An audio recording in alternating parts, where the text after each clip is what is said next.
Hi, this is Rick Harsch back with another masterclass in writing fiction. Ever since I started this class, I've been getting a lot of fan mail, and I decided to answer every one of them personally.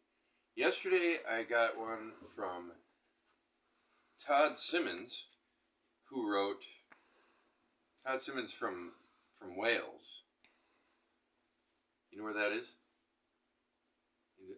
Neither do I. Well, Todd Simmons in Wales. You're writing in English, so I assume that you're a foreigner, but that really doesn't matter. That or may not matter. Todd writes, "Ever since I was young, I wanted to become a millionaire through writing, but as it stands, I can't write better than my phone. Can you help me?" Yes, I can. Yes, I can, Todd. What is the formula for writing to become a millionaire? Well, first of all, Todd, there are several maxims that actually do make sense. They're maxims, not cliches. The first maxim is be yourself. Don't be pretentious. Okay? Second, there's another maxim that says be yourself. Well, that is not true. You obviously haven't had an interesting enough life to write your own story. So what do you need to do? You need to leap like an ifrit into the body of someone who's had a very interesting life, someone you know or someone you know about. And you need to claim that person's life, to take over that person's life.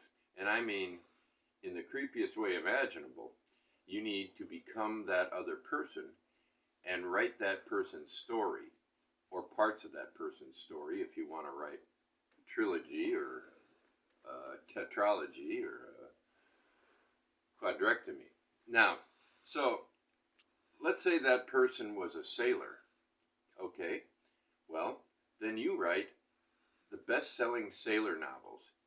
First thing you do is write very short sentences, because the public, I don't know about Wales, maybe they like a lot of big words and long sentences, but I believe the public will want short sentences. Start with an action scene in the middle of the story, and then say 5 months later, and go back and tell how this all came about. Make sure that in every chapter, something really surprising and wild happens. But make that chapter short. 5 pages would be enough. 6 pages might be a little too much. Next, you're going to want to take this to a writing professional. Make it someone who doesn't know anything about fiction. Make it, take it to a, let's say a clerk at a bank. They know how to keep things short and terse. Okay? Don't tell them just fix the language, okay? And then you're going to want to get yourself an agent. Now, this is the hard part. Agents don't really read anything anybody writes anymore, and it's very hard to get an agent. So what you're going to want to do is, if you're married, hire your wife and have her become your agent. Have her invent a resume that claims to have represented, Dan Brown, who's another writer that fits this, Dan Brown. Have her write that she represented Dan Brown 3 times, and that each time was separate. Okay.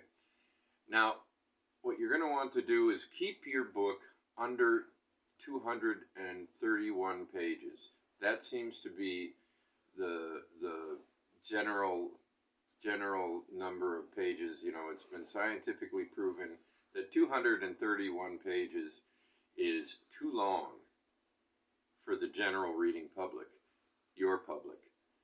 And if you have any questions, if you're stuck at any place in the novel, you can either contact me or Dan Brown. Thanks for writing, Todd, and good luck.